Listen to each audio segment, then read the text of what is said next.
Una amiga me hace una pregunta muy interesante que es el de cómo un matrimonio puede ser misionero a tiempo completo, ¿no?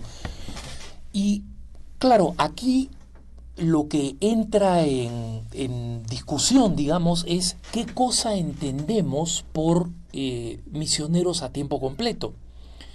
Y comienzo diciendo que efectivamente existen algunos carismas de nuevas fundaciones, nuevas espiritualidades, que efectivamente hacen eso literalmente, ¿no? Que son matrimonios misioneros y dejan el lugar donde están con el apoyo financiero de su comunidad, de los miembros de su comunidad, y se van a una parte del mundo donde son asignados por los líderes de esta comunidad y se dedican exclusivamente a dar testimonio de la fe con los hijos, obviamente ocupándose de las tareas cotidianas que siempre van a consumir tiempo de papá y mamá, ¿no? Necesitan cocinar, sobre todo si los hijos son numerosos, necesitan saber que están siendo educados. En algunos lugares no se permite el homeschooling, es decir, la educación en la casa, entonces tienen que ponerlos en colegios donde vayan a crecer en la fe. Es decir, tienen que tomar todas las decisiones propias de una familia, porque la prioridad del esposo después de Dios es la esposa y viceversa, y luego los hijos. Pero ahí viene el apostolado. Entonces, si nosotros vemos, por ejemplo, comunidades que han llevado este espíritu misionero familiar a límites interesantes e innovadores, podemos ver el camino neocatecumenal, por ejemplo, y yo he conocido ejemplos muy interesantes de estas familias misioneras. Conocí una familia con 6 hijos en una de las secciones más pobres del puerto peruano del Callao, y era un sector de extrema pobreza y extrema humildad, donde los mismos hijos aprendieron a vivir en esas condiciones con los papás. Pero lo más importante es que todo este pueblo joven, como decimos en el Perú, es decir, toda esta chabola o toda esta villa miseria, había sido tomada por los evangélicos, especialmente en su versión pentecostal anticatólica.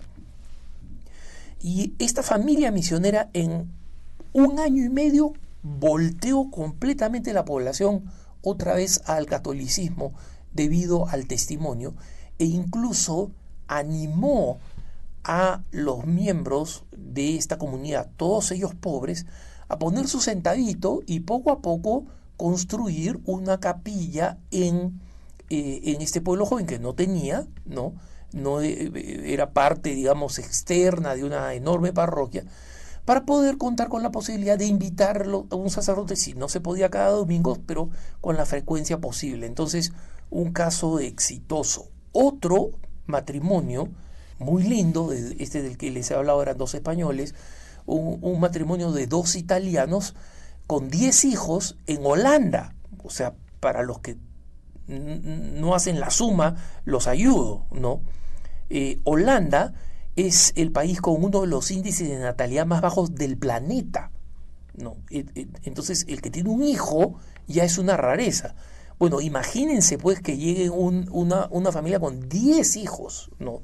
Estos eran unos neocatecumenales italianos con 10 hijos que se habían conocido en la Jornada Mundial de la Juventud de Denver, y ahí es donde habían discernido: estamos llamados a ser esposo y esposa, y fueron invitados al sínodo de la familia, y yo tuve la oportunidad de entrevistarlos para el especial del sínodo que hicimos a través de EWTN por televisión y radio, ¿no?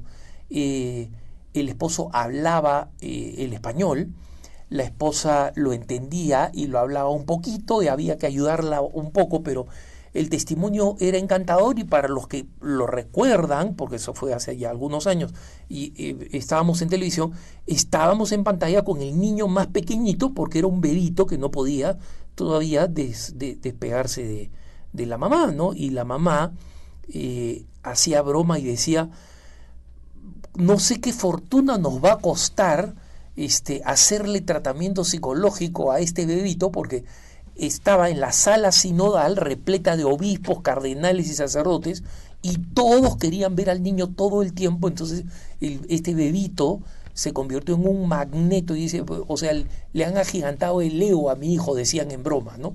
Pero lo importante, más que esta anécdota, es lo que contaban de su experiencia pastoral en Holanda.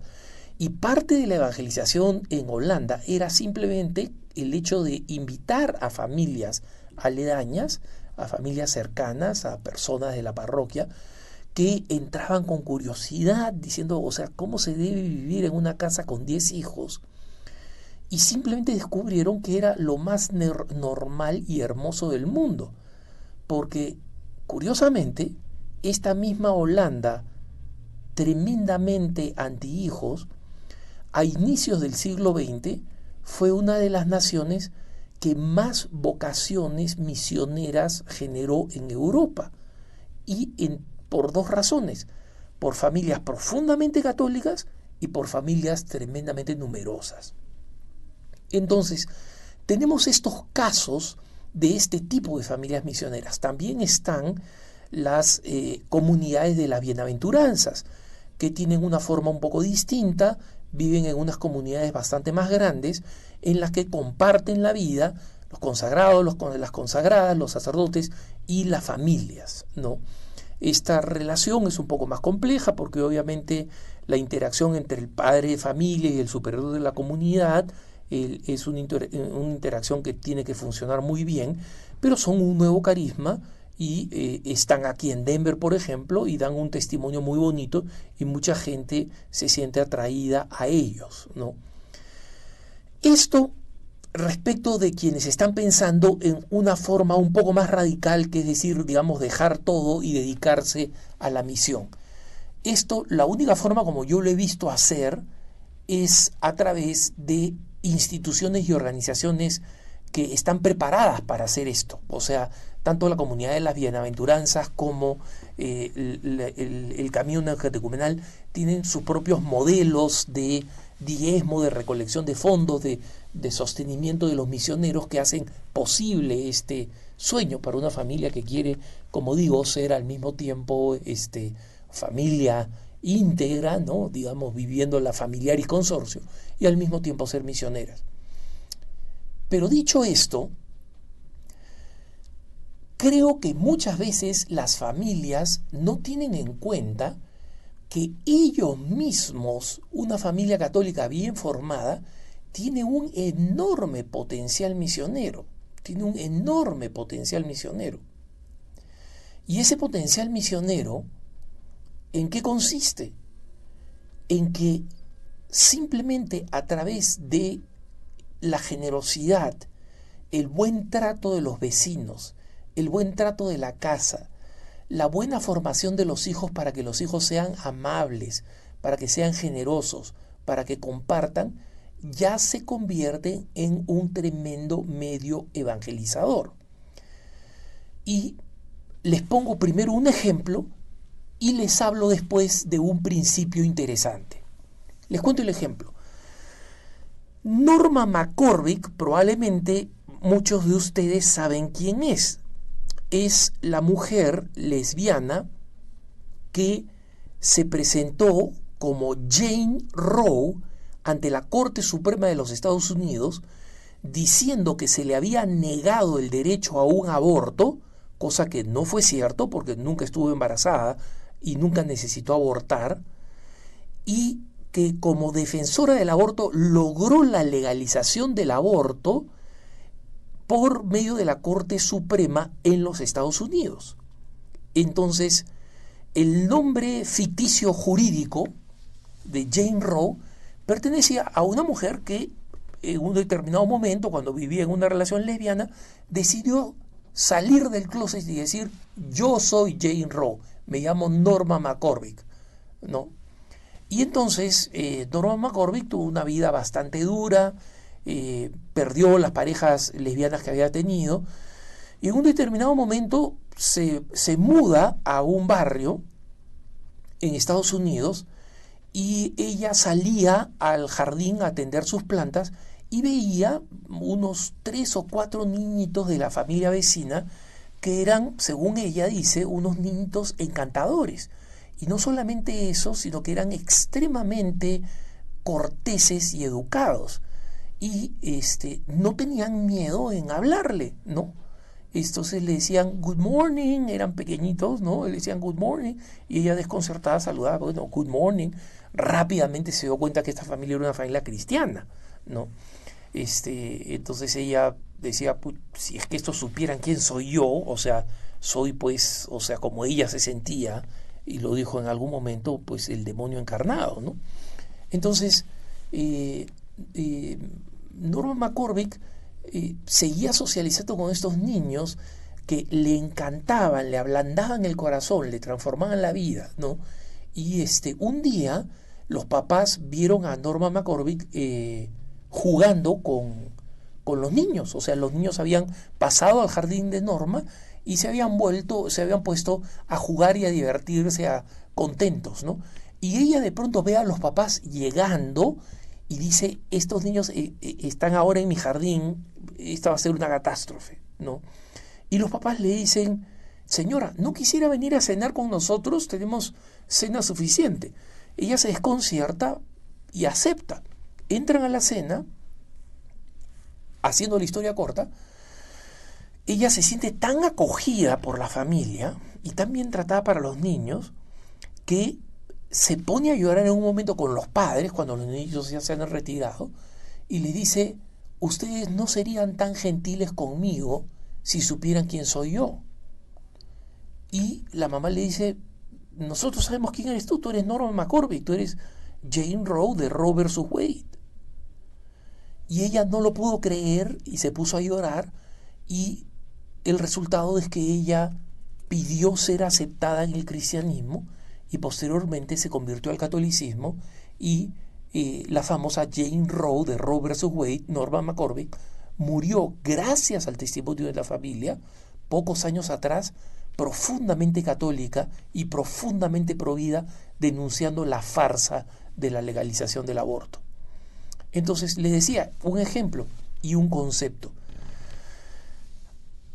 En varias ocasiones le he hablado de una podcaster y de una bloguera que se llama Lea, ¿no? Con H al final, Libresco, como suena, Lea Libresco.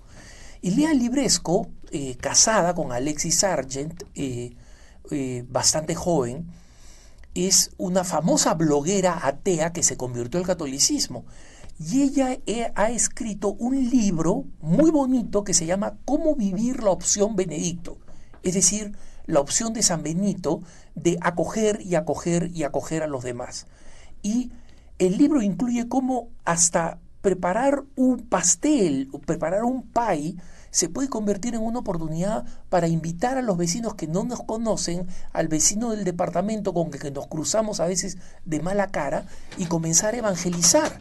Y en muchas ocasiones aprovechar que los niños son tan atractivos, son siempre inocentes, ablandan el corazón, son sinceros, y si los hemos educado bien son capaces de transmitir bondad, caridad, respeto, todas virtudes cristianas.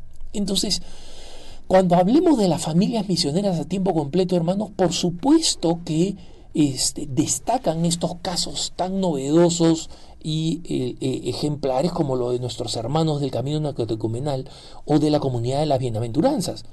Pero son cada vez más los católicos casados jóvenes que están convencidos que ellos también están llamados a una evangelización constante, simplemente mediante el testimonio que pueden dar con su vida, con su generosidad, con su humor, con sus habilidades culinarias y con sus hijos.